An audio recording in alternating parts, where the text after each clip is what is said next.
Hello, नमस्कार, good evening. खुली बाहों, तहे दिल और प्यारी सी मुस्कान के साथ मैं मोहित यादव स्वागत करता हूं हमारे अपने परिवार सक्सेस पॉइंट पे। कैसे हो भाई आप? होपफुली आप बहुत अच्छे होंगे, अच्छे से आपकी स्टडी जारी होगी। और इलेक्ट्रॉनिक्स वाला चैप्टर अपना चल रहा था। और भाई प्राचल का चैप्टर अपना चल रहा था, और प्राचल वाले में और कल कुछ विजिबिलिटी की प्रॉब्लम आ गई थी। मतलब अपडेट वगैरह मांग लिया था अपने सेटअप ने, तो आधे घंटे की क्लास थी। जेड प्राचल अपन ने पूरा कर लिया था। आज की इस क्लास में अपन वाई प्राचल और एच प्राचल के बारे में जानेंगे। लेकिन इससे पहले एक बार देखें, वॉइस क्लियर है क्या भाई? ऑडियो वीडियो दोनों क्लियर है क्या? कल वाली क्लास में और वॉइस ठीक से नहीं आ पा रही, तो एक बार मैं चेक कर लेता हूँ वॉइस क्लियर है क्या। बिल्कुल, यहां से देखो क्लियर वॉइस जा रही है। कल कल वाली क्लास में और वॉइस में थोड़ा प्रॉब्लम है ना? तो वो विजिबिलिटी का और वॉइस का दोनों ही प्रॉब्लम और मैंने सॉल्व कर दिया है। अभी वॉइस में कोई प्रॉब्लम नहीं आएगा। और तो देखते हैं, चलेगा। अब अपन को स्टार्ट करते हैं। और आज अपन पढ़ेंगे वाई प्राचल और एच प्राचल। ठीक है, दोनों ही चीजों को, और बहुत ही शानदार चीज है। जेड प्राचल अपन ने जाना। क्या होता है प्राचल? प्राचल का मतलब होता है जो चतुर टर्मिनल जाल के व्यवहार को नियंत्रित करे। ऐसे कोई भी चर जो अपने चतुर टर्मिनल जाल के व्यवहार को नियंत्रित करते हैं उसको अपन बोलते हैं प्राचल। प्राचल अपने तीन थे। पहला प्राचल था जेड प्राचल, जिसे अपन अप्रतिबाधा प्राचल भी कहते हैं, या खुला परिपथ जहां पे यूज में लिया जाए। खुला परिपथ प्रतिबाधा प्राचल भी उसे बोला जाता है।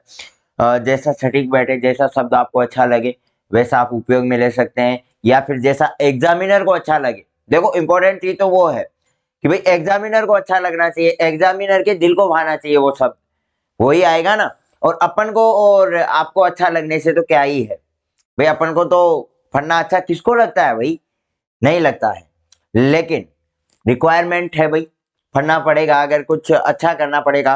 और अगर अच्छा जीवन आप चाहते हो तो पढ़ना पड़ेगा। तो ठीक इसी प्रकार से भी एग्जामिनर भी आपकी रिक्वायरमेंट को पूरी करेगा। ठीक है, तो चलेगा भाई, स्टार्ट कर लेते हैं। एक मिनट में इसको वायर को दिक्कत करेगी, इसको थोड़ा देख लें। एक मिनट। हम्म हम्म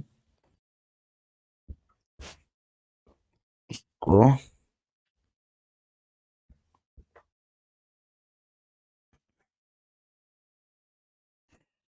अभी तो ठीक है, यहाँ पे अभी अभी सही है, दिक्कत नहीं करेगी। अब देखते हैं भाई। हाँ, तो प्राचल और प्राचल में अपन, मैंने क्या बताया, एक होता है जेड प्राचल, एक होता है वाई प्राचल। वाई प्राचल का मतलब होता है जिसे अपन एडमिटेंस पैरामीटर बोलते हैं, प्रवेश्यता प्राचल भी उसे बोला जाता है। जिसमें अपन जो सर्किट काम में लेते हैं वो शॉर्ट सर्किट काम में लिया जाता है, क्योंकि यहाँ पे जो वोल्टेज है वो क्या होता है, स्वतंत्र चर के रूप में होता है। और वोल्टेज स्वतंत्र चर के रूप में होने के कारण अपना धारा क्या होगी, आश्रित चर होगी। तो अपन वोल्टेज का वैल्यू यहाँ पे जीरो करेंगे। वोल्टेज कब जीरो होगा? वोल्टेज तभी जीरो हो सकता है जब अपना सर्किट क्या हो, शॉर्ट सर्किट हो। और इंपेडेंस वाले पैरामीटर में क्या होता है कि अपना करंट का मान जीरो होता है। अब भाई करंट का मान कब जीरो हो सकता है? जब अपना क्या हो, सर्किट क्या हो, ओपन हो। अगर भाई सर्किट दो वायर है आपस में ओपन है, दो वायर खुले हुए हैं, इसका मतलब वहां पे करंट तो जीरो होगी। लेकिन वास्तव में दोनों वायर के बीच का जो डिफरेंस होता है वो होता है वोल्टेज डिफरेंस। तो इतना तो आपको क्लियर हुआ होगा, चलेगा। और एक अपना क्या, मैंने तीसरा प्राचल क्या था, एच प्राचल, संकर प्राचल, हाइब्रिड पैरामीटर। हाइब्रिड पैरामीटर का मतलब ये है कि अपना हाइब्रिड पैरामीटर का मतलब कि जिसमें कुछ हिस्सा अपना जेड पैरामीटर का आ जाएगा और कुछ हिस्सा अपने वाई पैरामीटर का आ जाएगा, यानी दोनों चीजें इसमें आ जाएंगी। तो उसको अपन हाइब्रिड बोल देंगे। अरे भाई किसी का अपने भाई जेड वाले का अपन इनपुट वोल्टेज ले लेंगे और वाई प्राचल वाले का आउटपुट करंट ले लेंगे। ये क्या होंगे, आश्रित चर के रूप में होंगे, इनपुट वोल्टेज और आउटपुट करंट। तो और बाकी क्या बच गया, बाकी अपना एक तो आउटपुट वोल्टेज बच गया और इनपुट करंट बच गया। ये क्या हो जाएंगे, स्वतंत्र चर के रूप में हो जाएंगे, मतलब मिक्सअप का मामला होगा। फिर मिक्सअप का मामला होगा तो भाई खुला परिपथ और लघुपतित परिपथ दोनों ही आएंगे। अरे भाई जेड पैरामीटर और वाई पैरामीटर दोनों ही आ रहे हैं, मिक्सअप का मामला हो गया तो भाई जेड वाले और वाई वाले को दोनों को राजी करने के लिए अपन को दोनों ही पैरामीटर यूज में लेने पड़ेंगे, तो दोनों पैरामीटर वहां पे यूज में आ जाएंगे। ठीक है, चलेगा। अभी आप हेडिंग डाल लो वाई पैरामीटर, वाई प्राचल। और भाई वाई प्राचल क्या होता है, बहुत ही शानदार चीज है, प्राचल का टॉपिक बहुत ही मस्त चीज है। ठीक है, और मस्त चीज है तो इसको अपन फट भी लेंगे। एक मिनट, थोड़ा पेन की साइज अपन कम कर लें।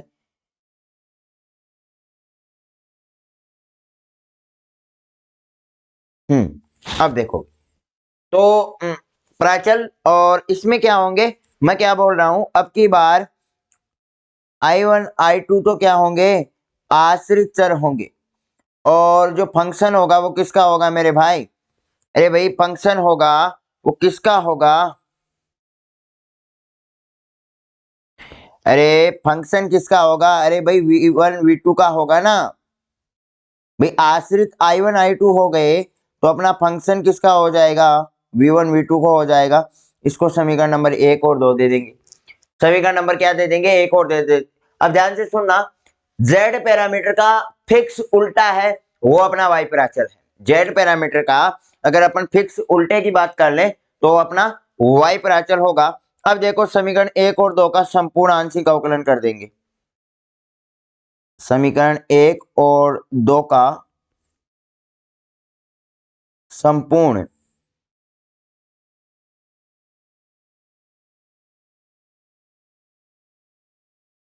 संपूर्ण आंशिक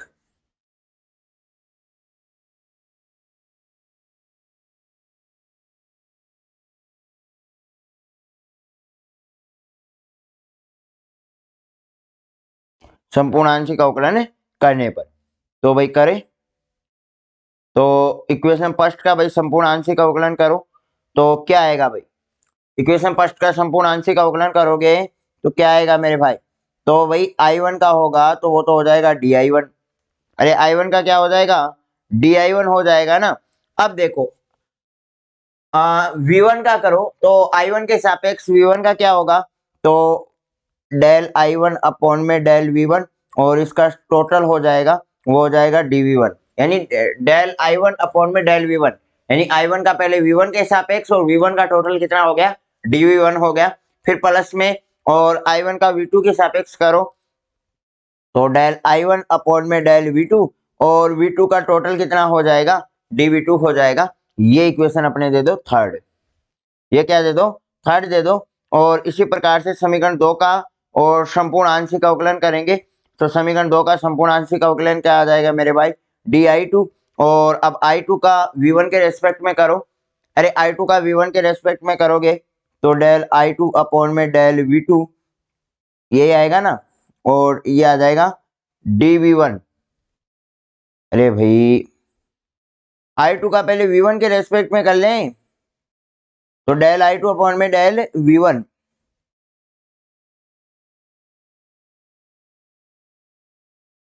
प्लस में I2 का I2 का फिर V2 के रेस्पेक्ट में करेंगे तो डेल I2 अपॉन में डेल V2 और dV2। ये इक्वेशन नंबर क्या हो गई, ये अपनी हो गई इक्वेशन नंबर 4। यहाँ तक क्लियर आप सभी को, अरे भाई यहाँ तक क्लियर, ठीक है। अब अपन क्या कर रहे थे, अब अपन क्या कर रहे थे भाई, di1 को I1 मान लेंगे, कुछ भी नहीं करना। अब क्या करेंगे भाई, di1 को I1 मान लो, di2 को I2 मान लो, यही मान रहे थे ना। फिर अपना डेल I1 अपॉन में डेल V1, ये क्या होगा, तो पहली बात है धारा अपॉन में वोल्टा आ रहा है, धारा अपॉन में वोल्टा क्या होता है, आप कहोगे सर प्रवेश्यता होता है, धारा अपॉन में वोल्टा क्या होता है, प्रवेश्यता होता है। अब देखो इनपुट अपॉन में इनपुट है तो इनपुट इनपुट आ जाएगा, फिर अपन देखेंगे डेल I1 अपॉन में del V2, del I1 upon में डेल V2, इसको तो पहली बात तो धारा अपॉन में वोल्टा आ रहा है तो एडमिटेंस और इनपुट अपॉन में आउटपुट, तो ये क्या हो जाएगा, इनपुट आउटपुट हो जाएगा। क्या हो जाएगा मेरे भाई, इनपुट आउटपुट हो जाएगा। इसी प्रकार से समीकरण 4 में देखोगे तो क्या आ रहा है अपना, डेल आई टू अपॉन में del V one,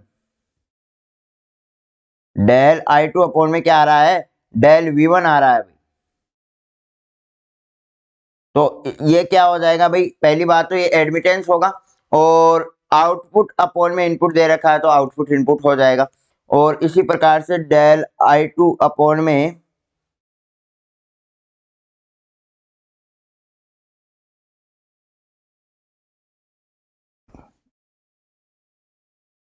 del I two upon में डेल वी टू, तो डेल वी टू है ना, तो y और ये क्या हो जाएगा, टू टू हो जाएगा, y टू टू हो जाएगा इसका। ठीक है, यहाँ तक क्लियर भाई। ये जो अपन ने ये सब चीजें मानी है, ये अपन को किस में रखनी है, समीकरण 3 और 4 में रखनी है। तो समीकरण 3 व 4 से देख लो क्या आएगा। जो भी अपन ने चीजें मानी है वो समीकरण 3 और 4 में रखनी है भाई। समीकरण 3 में देखो, समीकरण 3 में अपन में डी आई वन है, डी आई वन की जगह क्या माना अपन ने, आई वन मान लिया, डेल आई वन अपॉन में डेल वी वन, ये क्या हो गया, वाई वन वन हो गया। डी वी वन की जगह अपन ने क्या माना, वी वन, अरे भाई डी वी वन की जगह क्या मानना है, वी वन। यहाँ पे देखो, यहाँ पे मान लो डी वी वन की जगह हो जाएगा वी वन, और dv2 की जगह हो जाएगा v2। तो देखो भाई समीकरण 3 में देखेंगे तो समीकरण 3 का वैल्यू क्या आएगा भाई, समीकरण 3 में ये सब मान रखेंगे। समीकरण 3 क्या है, तो भाई अपना समीकरण 3 क्या है, ये देखो समीकरण 3 है अपना I one equal to D I one equal to क्या है, डेल आई वन अपॉन में del V one D V one plus del I one upon में del V two D V two. अब भाई I one D I one equal to है, तो D I one को अपन ने मान लिया I one equal to, D I one को अपन ने क्या मान लिया, आई वन। और मेरे ख्याल से डी आई वन को आई वन मानने की मेरे इसमें अपन को, चलो मान ही लिया, ठीक है। डी आई वन को अपन ने मान लिया आई वन, और फिर ये हो जाएगा y one one, y one one,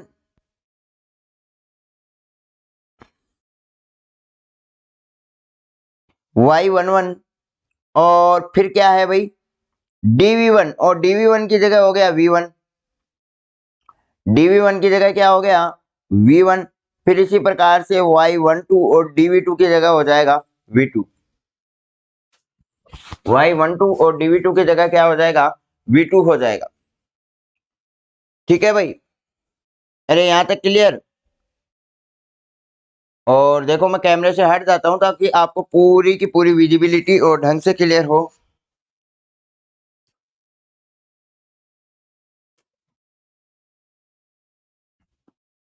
यहां तक क्लियर है ना। अब देखो फिर अपन देखें आई टू वाला। अब अपन क्या देखें, आई टू वाला देखें, तो आई टू क्या आएगा, तो आप कहोगे भाई I two D I two को माना था आई टू, और डी आई टू को क्या माना आई टू, फिर आ जाएगा y two one V one plus y two two V two. ये समीकरण अपना 5 हो जाएगा, ये समीकरण अपना 6 हो जाएगा। समीकरण 5 और 6 से अपन को क्या करना है मेरे भाई, समीकरण 5 में देखो y one one, y one two, y two one और वाई टू टू, इन चारों का वैल्यू अपन को क्या करना है, कैलकुलेट करना है। इन चारों का वैल्यू क्या करना है, कैलकुलेट करना है। तो भाई अपन ने जिस प्रकार से जेड प्रतिबाधा में क्या किया था, वही चीज यहाँ पे अपना लो। तो भाई देखे करो, कोशिश करो, होता है कि आपसे जल्दी से मैं आपको 5 मिनट का समय दे रहा हूं, कोशिश करो तब तक, होता है क्या आपसे।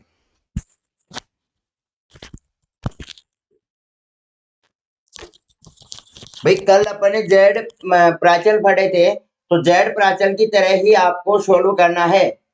अभी थोड़ा हीट बढ़ रहा है, मैं इसको हीटर को बंद करता हूं, तब तक आप इसको सोल्व करो भाई, सोल्व करो। जैसे अपन ने कल निकाला था वैसे के वैसे इसे सोल्व करने की कोशिश करो।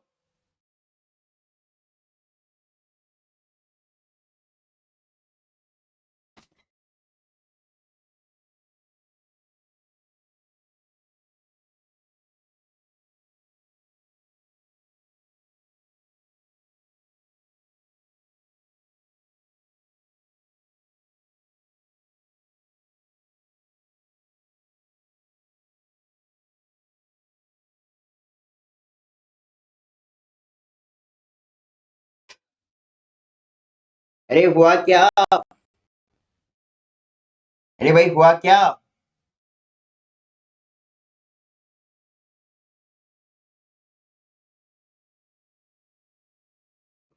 तो होपफुली हुआ होगा भाई। इतना हार्ड चीज तो था नहीं। अब आपने ही ठाना है नहीं करना, तो फिर तो क्या ही होगा। बट देखो हार्ड चीज थी नहीं इसमें। चलिएगा फिर अपन देखते हैं भाई थोड़ा। यहाँ पे हीटर ज्यादा हीट देने लग गया है। चलेगा, अभी देखते हैं। तो एक मिनट, कैमरा ऑन कर दें अपन। हाँ अब देखो भाई। ठीक है। हाँ अब क्या करना है अपन को। होपफुली आपने किया होगा या नहीं किया। नहीं किया तो देखो जल्दी से ध्यान से देख लो। वैसे हो जाना चाहिए था। अब अपन को क्या करना है, कुछ भी नहीं करना। तो फिर कुछ तो करना होगा ना सर। कुछ नहीं करना। देखो सबसे पहले अपन को क्या करना है, v2 इक्वल टू जीरो रखो। v2 इक्वल टू जीरो रखोगे तो किसका वैल्यू आ जाएगा, y11 और y21 का वैल्यू आ जाएगा। और v2 का वैल्यू जीरो रखने का मतलब क्या हुआ, यानी अपना आउटपुट टर्मिनल है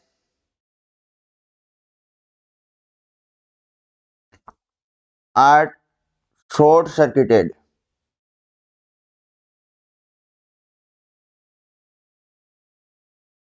यानी आउटपुट टर्मिनल क्या हो गया अपना, आउटपुट टर्मिनल शॉर्ट सर्किटेड हो गया। V2 का वैल्यू जीरो होने का मतलब। अब देखो भाई समीकरण 5 से देखो भाई। समीकरण 5 में V2 का वैल्यू जीरो रखोगे तो y11 का वैल्यू आ जाएगा और y11 का वैल्यू आएगा I1 अपॉन में V1।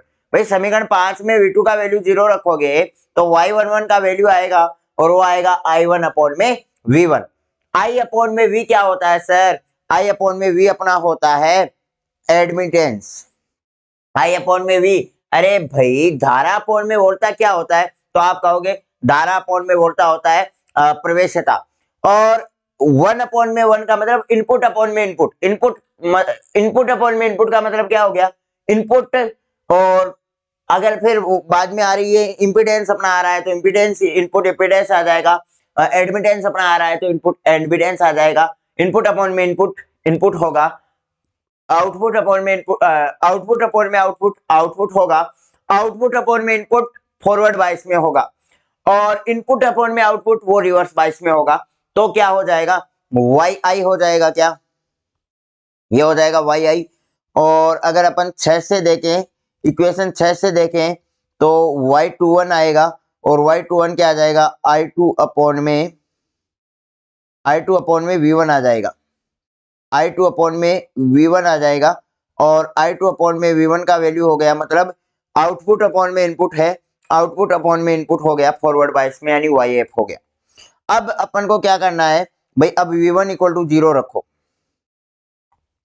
तो v1 इक्वल टू जीरो रखोगे मतलब है input terminal are short circuited.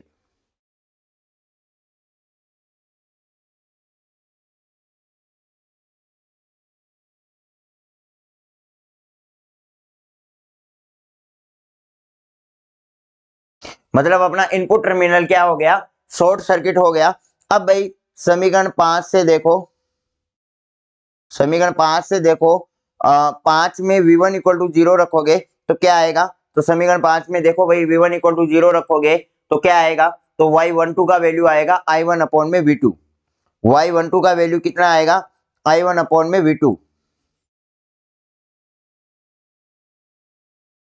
और i1 i अपॉन में भी y हो गया। इनपुट अपॉन में आउटपुट रिवर्स बाइस में होगा। और अगर अपन समीकरण 6 से देखें तो समीकरण 6 से देखेंगे भाई, तो समीकरण 6 में देखे लगाओ v1 इक्वल टू जीरो रखो तो y22 की वैल्यू आएगी i2 अपॉन में v2। y22 की वैल्यू आएगी i2 अपॉन में v2। y22 की वैल्यू आ जाएगी i2 अपॉन में v2। 2 है, ठीक है। और ये क्या होगा y आउटपुट, अरे भाई 22 अपॉन में ये y आउटपुट को ही तो डिनोट करेगा। अब भाई जो y11 y12 21 22 इसकी वैल्यू अपन को किस में रखनी है, समीकरण 4 और 5 में मान रखना है। ये जो अपन ने y11 22 ये वैल्यू निकाली है ना, ये समीकरण 4 और 5 में रख देना है, यानी y11 y12, अरे भाई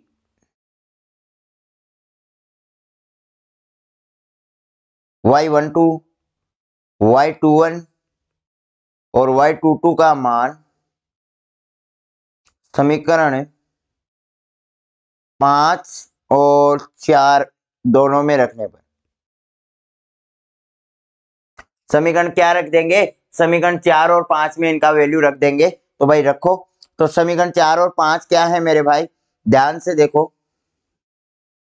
समीकरण 4 और 5 क्या है, I1 I2 वाले ही तो है, y11 v1 y12 v2 y21 v1 और y22 v2 रखो भाई। तो I1 की जगह I1 अपना, फिर है y11 का वैल्यू आया y इनपुट, तो y आई प्लस में, और v1 था ना इसके साथ में, अरे भाई इनपुट वोल्टेज v1 प्लस में वाई आई और आई आर, मैंने क्या बताया था, इसकी ट्रिक है IRFO, यानी इनपुट और ये हो गया अपना आउटपुट करंट, ये हो गया R और ये हो गया R, सॉरी ये F हो गया IRFO, यानी IR और FO, ये हो गया ना। अब देखो सबसे पहले वाले में आ जाएगा इनपुट वोल्टेज और लास्ट वाले में आ जाएगा आउटपुट वोल्टेज, ये अपना इनपुट करंट और आउटपुट करंट है ही। ऐसे अपन को ये समीकरण याद रखने हैं, ठीक है, ये समीकरण याद रखने की, और आपको ट्रिक भी बता दूंगा। अभी आपने सॉल्यूशन निकालना सीख लिया, अरे भाई अभी आपने सॉल्यूशन निकालना सीख लिया, फिर अपन वो भी जानेंगे। तो ये समीकरण ए हो गया, ये समीकरण बी हो गया, समीकरण ए और बी अपना क्या कहलाता है, वाई प्राचल समीकरण कहलाता है। समीकरण ए और बी अपना वाई प्राचल समीकरण कहलाता है। तो चलिएगा भाई, अब इसको और अपन को नोट डाउन करना है, तो फटाक से इस चीज को नोट डाउन कर लो, मैं स्क्रीन से हट रहा हूं, और फिर अपन भाई एस पैरामीटर वाला भी समझ ले। तो हेडिंग डाल लो वाई प्राचल हेडिंग डाल लो भाई, अरे भाई वाई प्राचल हेडिंग डाल लो, और इसमें लिखो भाई वाई प्राचल हेडिंग डाल लो, और इसमें पहले लिखो कि यदि, यानी वह प्राचल, ऐसे लिखो वह प्राचल जिसमें निवेशी वोल्टता, वह प्राचल जिसमें निवेशी वोल्टता तथा निर्गत वोल्टता स्वतंत्र चर के रूप में हो, निवेशी वोल्टता तथा निर्गत वोल्टता स्वतंत्र चर के रूप में हो, तो निवेशी धारा, तो निवेशी धारा और निर्गत धारा, निवेशी धारा और निर्गत धारा आश्रित चर के रूप में होंगी, आश्रित चर के रूप में होंगी। तो इस अवस्था में, तो इस अवस्था में चतुर टर्मिनल जाल के प्राचल, तो इस अवस्था में, या यह समीकरण, इस अवस्था में जो चतुर टर्मिनल जाल के प्राचल होंगे वो वाई प्राचल कहलाते हैं, ऐसे कर लो भाई। इस अवस्था में चतुर टर्मिनल जाल के प्राचल वाई प्राचल कहलाते हैं। और ये इक्वेशन फर्स्ट और सेकंड दोनों नोट डाउन कर लो भाई जल्दी से फटाक से, समीकरण 1 और 2 फटाक से, समीकरण 1 और 2 का आंशिक अवकलन करने पर, तो करो भैया आंशिक अवकलन, और आंशिक अवकलन करोगे तो समीकरण 3 और 4 आ जाएगा। तो जल्दी से फटाक से नोट डाउन कर लो।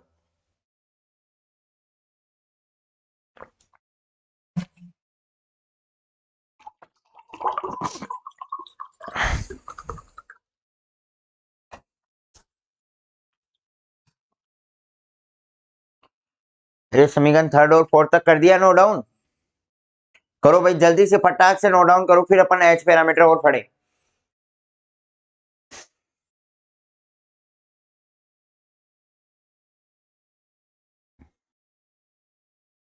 ये सभी चीजें अपन ने मान ली, तो जैसे जैसे मानी वैसे वैसे अपन ने फिर समीकरण 3 और 4 में क्या कर दी, पुटअप कर दी।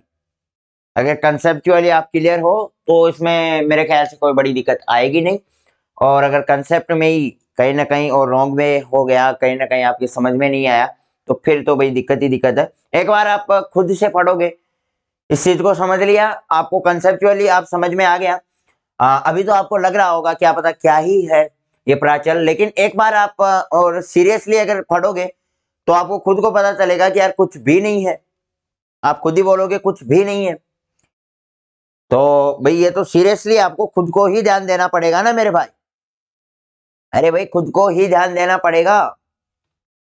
तो सीरियसली आपको खुद को ही पढ़ना है ये चीज, और बहुत ही और शानदार तरीके से ये क्लियर होगा, इसमें कोई बड़ी दिक्कत आने वाली नहीं है। समीकरण 5 और 6, ये समीकरण और 5 और 6 ये अपना रोल मॉडल है। मतलब इस समीकरण से अपन को बताना है, इस समीकरण से अपन को प्राचल निकालना है। अगर समीकरण 5 और 6 अपना यहाँ तक आ गया तो फिर आगे तो लल्लू चीजें हैं, और इससे पहले वाली भी लल्लू चीजें ही हैं। तो इसका मतलब क्या है, कुल मिला के बात यह है, सब कुछ लल्लू लल्लू है। सब कुछ क्या चीज है, सब कुछ लल्लू चीजें हैं। मतलब अगर आप पढ़ोगे तो कोई भी चीज मेरे भाई हार्ड नहीं है। ठीक है, यहां तक कर लिया समीकरण 5 से। अगर दोस्त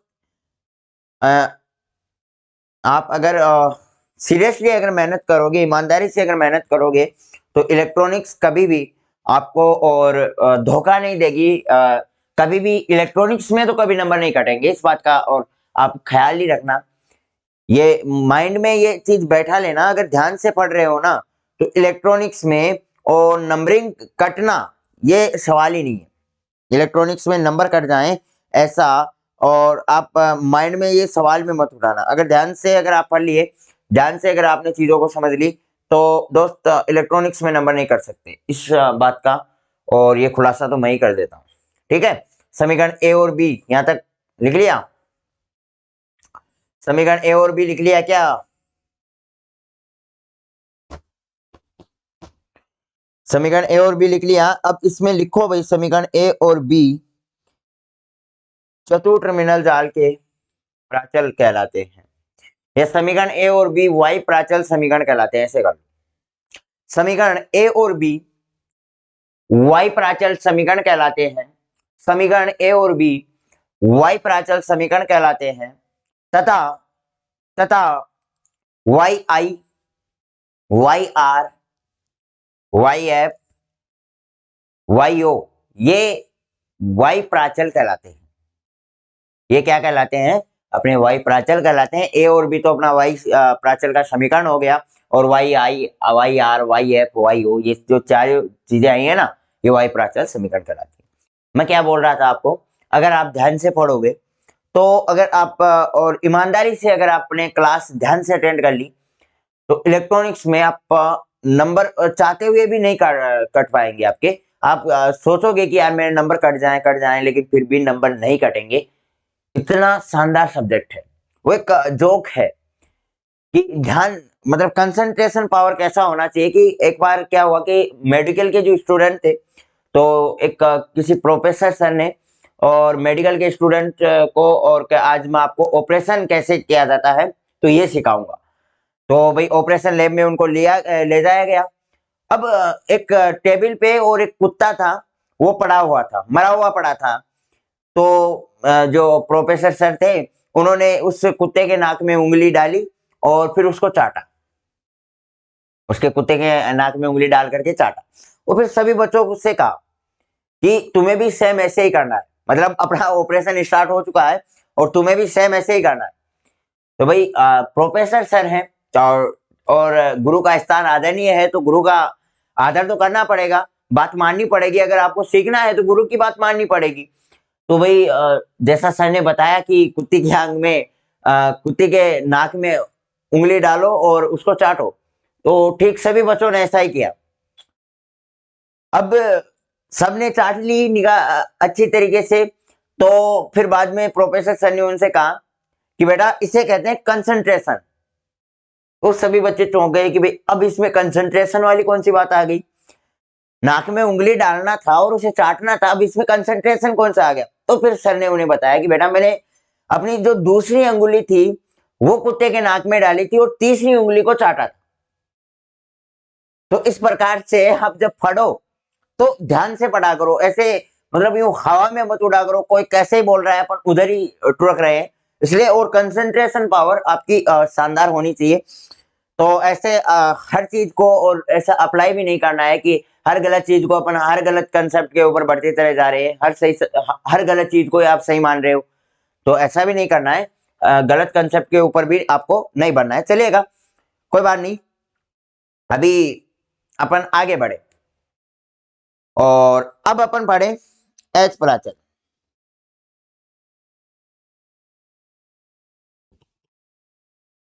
एच प्राचल में मैंने क्या बताया, इसमें एक तो आएगा V1 और एक आएगा I2।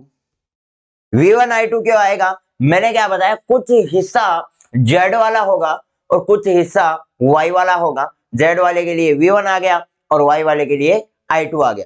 तो V1 I2 इसमें आ गया अपने एच प्राचल में। अब देखो करना क्या है, V1 यानी इनपुट वोल्टेज आ गया। इसका मतलब क्या हुआ सर? अरे भाई इनपुट वोल्टेज आ गया, इनपुट वोल्टेज आ गया तो करंट कौन सा आएगा? अरे भाई इनपुट वोल्टेज और आउटपुट करंट आ गया। अब बचा ही क्या इसमें?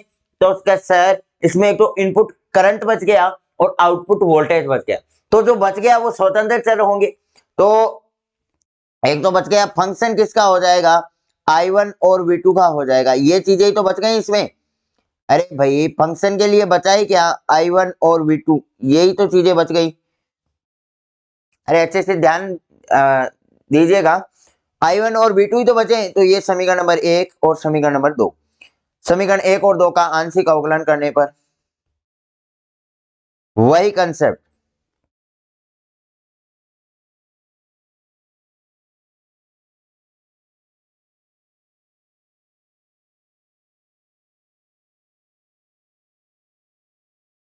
भाई करो संपूर्ण आंशिक अवकलन समीकरण 1 और 2 का।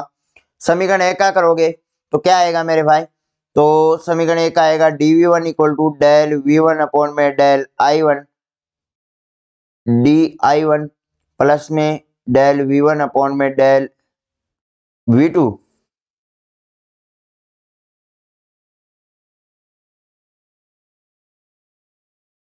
dv2। ये आ गया समीकरण नंबर 3। और समीकरण 4 का करो भाई, तो समीकरण 4 का करोगे di2 equal to del I2 upon में डेल I1 di1 प्लस में डेल I2 अपॉन में और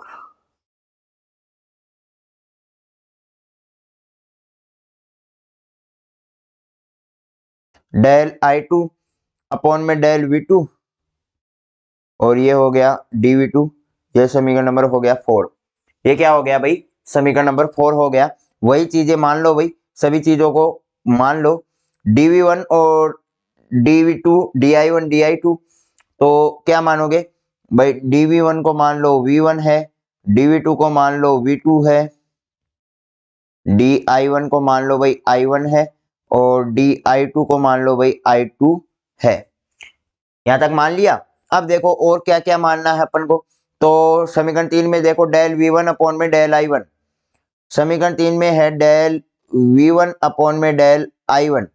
तो इसको मान लो H11, भाई H पैरामीटर की बात कर रहे हैं ना। फिर समीकरण 3 में दूसरा पद क्या है? डेल v1 अपॉन में डेल v2 है। तो डेल v1 अपॉन में डेल v2, तो इसको मान लो H12। भाई ऊपर से नीचे देखो, इनपुट क्या है? 1 है और अपॉन में आउटपुट, तो H12 हो जाएगा। और अब देखो समीकरण 4 में देखो भाई, समीकरण 4 का पहला पद क्या है? तो आप कहोगे भाई डेल I2 अपॉन में डेल I1 है। डेल I2 अपॉन में क्या है? डेल I1 है, यानी H21 हो जाएगा।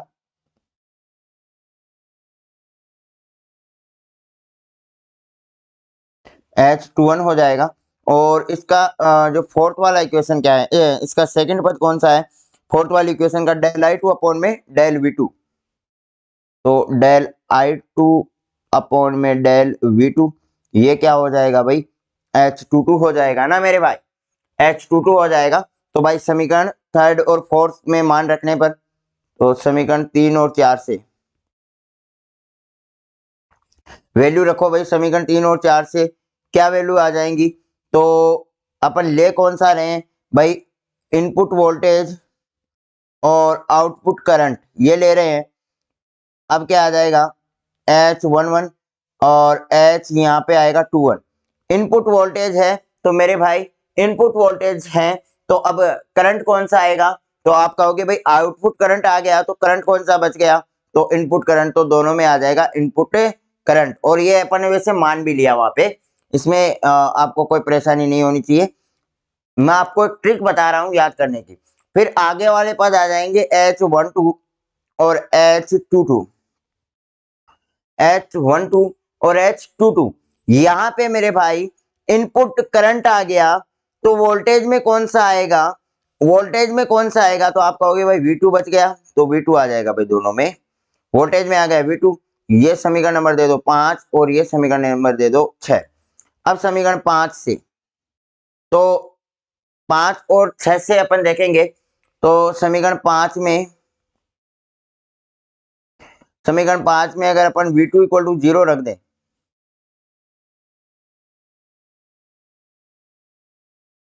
समीकरण 5 में मेरे भाई अगर V2 इक्वल टू 0 रख दें, तो देखो भाई क्या आ जाएगा, तो V2 इक्वल टू 0 आप जैसे रखोगे, तो H11 का वैल्यू आएगा V1 अपॉन में I1।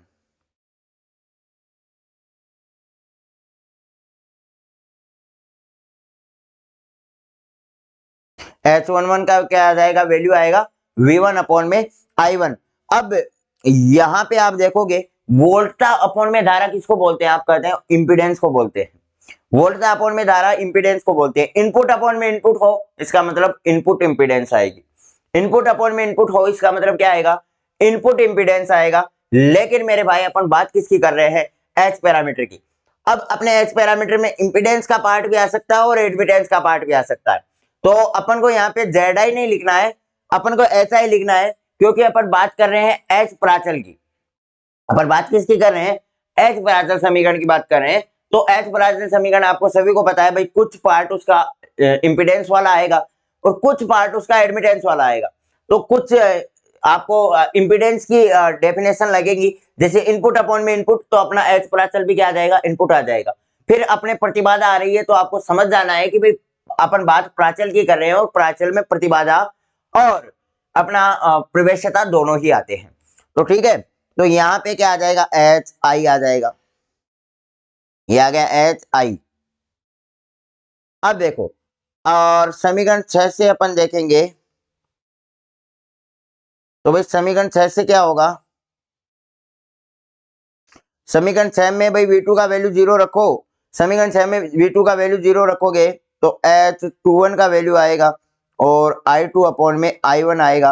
और I2 अपॉन में I1 क्या होगा मेरे भाई, अरे 2 अपॉन में 1 है, HF हो जाएगा ना मेरे भाई, अरे 2 अपॉन में 1 है, आउटपुट अपॉन में इनपुट है, तो HF हो जाएगा। वास्तविकता में ये क्या है, वोल्टा लाभ है, मतलब सब कुछ आएंगे इसमें, इंपीडेंस आ गया, एडमिटेंस आ गया, और भी कुछ आ गया, संकर है, हाइब्रिड में हर कोई आएगा, ठीक है, हाइब्रिड में हर कोई आएगा, तो इसमें आपको चिंता लेने की जरूरत नहीं है।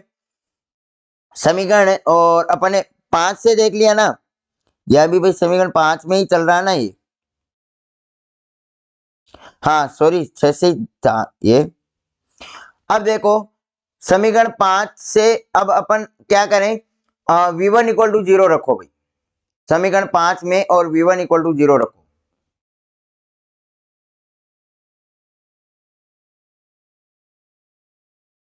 देखो भाई V1 इक्वल टू 0 रखो समीकरण 5 में, तो V1 इक्वल टू 0 रख के देखो, तो V1 इक्वल टू जैसे ही आप 0 रखोगे, सॉरी I1 इक्वल टू है ना, V1 तो वहां पे अपने वोल्टेज वहां पे है ना, अपन को I1 इक्वल टू चाहिए भाई, अपन को वैल्यू H11 की वैल्यू चाहिए, तो I1 इक्वल टू 0 रखना पड़ेगा ना। अब I1 का वैल्यू 0 रखोगे, I1 का वैल्यू 0 रखोगे, तो H12 की वैल्यू आएगी V1 अपॉन में V2, H12 की वैल्यू क्या आएगी, V1 अपॉन में V2, और H21 की वैल्यू क्या आएगी, I2 अपॉन में V2, I2 अपॉन में I1। तो H12 की वैल्यू आएगी V1 अपॉन में V2 और H21 की वैल्यू आएगी I2 अपॉन में V2। तो H12 की वैल्यू आ गई V1 अपॉन में V2 और H22 की वैल्यू आ गई V1 अपॉन में I2। अब देखो भाई, वोल्टेज अपॉन में वोल्टेज क्या होती है, वोल्टता लाभ होता है, लेकिन अपन बात कर रहे हैं यहाँ पे एच पैरामीटर की, तो एच प्राचल आ जाएगा जिसमें सभी आएंगे भाई, शंकर है तो सभी आएंगे। अब देखो बात मोस्ट इंपोर्टेंट क्या है, इनपुट अपॉन में आउटपुट, मतलब क्या होगा, मतलब होगा सर फॉरवर्ड बायस में होगा। और इसमें देखो भाई H22 वाले में V1, H22 वाले में होगा ये V2 अपॉन में I2 है ना। अरे भाई H22 वाला ये समीकरण 6 से होगा ना, ये तो समीकरण 5 से लिया था, ये समीकरण 6 से रखेंगे। I1 इक्वल टू 0, समीकरण 6 से I1 इक्वल टू 0 रखे, तब अपना क्या आएगा, V2 अपॉन में I2 आएगा, और आउटपुट अपॉन आउटपुट क्या हो जाएगा, आउटपुट हो जाएगा। अब अपन को समीकरण और 5 और 6 में क्या रखना है, वैल्यू रखना है। समीकरण 5 और 6 में क्या रखना है, मान रखना है।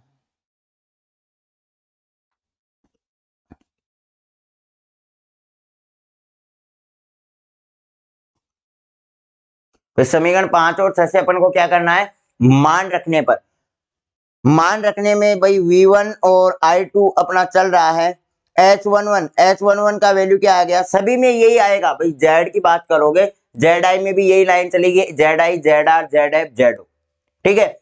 अब ZI ZR ZF ZO में तो फिक्स है भाई, कि जैसे ZI Z प्राचल में क्या किया अपन ने, V1 V2 क्या थे, आश्रित चर थे, मतलब I1 और I2 स्वतंत्र होंगे, तो I और F में तो I1 आ जाएगा, I और F के साथ तो I1 आ जाएगा उसमें, और R और O के साथ क्या आ जाएगा, I2 आ जाएगा, उसमें कोई बड़ी बात नहीं।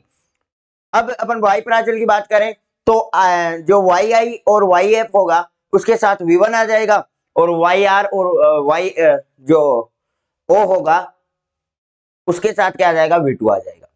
बात अगर H प्राचल की करें तो उसमें इनपुट वोल्टेज और आउटपुट करंट आ रहा है, मतलब एक के साथ तो क्या आएगा, इनपुट करंट आएगा, एक के साथ आउटपुट वोल्टेज आएगा। तो इनपुट वाले के साथ, इनपुट वाले सिरे कौन से हैं, YI और YF है, तो इनपुट वाले सिरों के साथ तो अपना इनपुट वाला करंट आ जाएगा।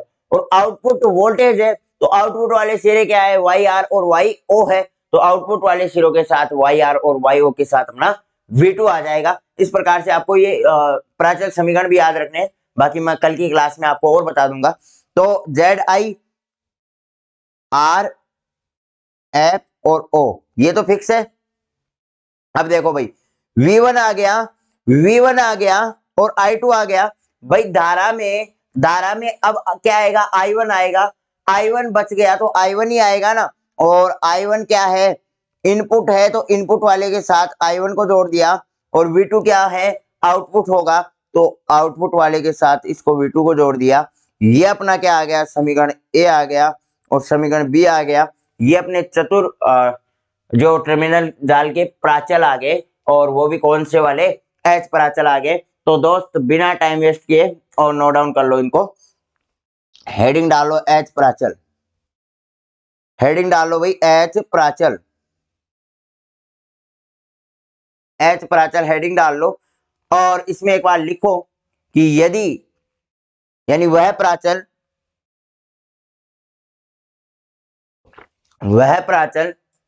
जिसमें निवेशी धारा और निर्गत वोल्टता, वह प्राचल जिसमें निवेशी धारा व निर्गत वोल्टता, निवेशी धारा व निर्गत वोल्टता स्वतंत्र चर के रूप में हो, स्वतंत्र चर के रूप में हो, तो निवेशी वोल्टता तथा निर्गत, निवेशी धारा सॉरी, हाँ निवेशी वोल्टता तथा निर्गत धारा आश्रित चर होंगे। तो निवेशी वोल्टता और निर्गत धारा आश्रित चर के रूप में होंगे, तो चतुर टर्मिनल जाल के प्राचल एच प्राचल कहलाते हैं। तो चतुर टर्मिनल दाल के प्राचल एच प्राचल कराते हैं। समीकरण 1 और 2 भाई नोट डाउन कर लो। समीकरण 1 और 2 का फिर संपूर्ण आंशिक अवकलन करेंगे। तो भाई कर दो जल्दी से फटाक से और नोट डाउन कर लो भाई।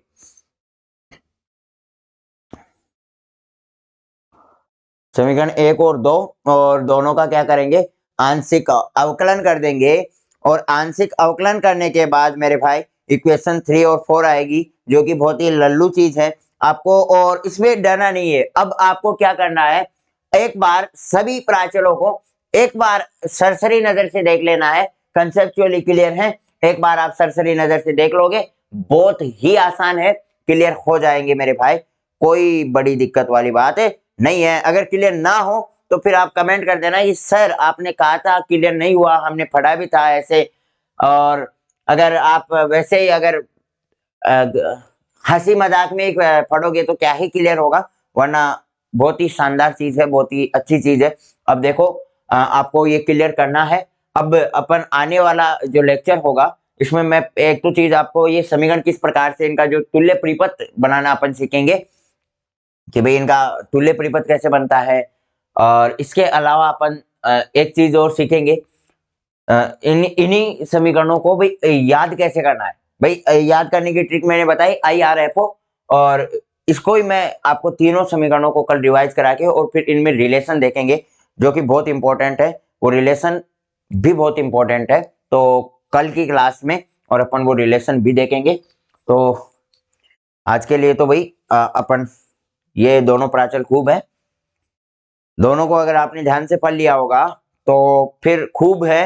मतलब इतना अगर आप ढंग से तैयारी करते रहोगे तो फिर बस अपना बल्ले बल्ले है, जैसे मान के चलो बल्ले बल्ले है, कोई बड़ी दिक्कत नहीं है भाई।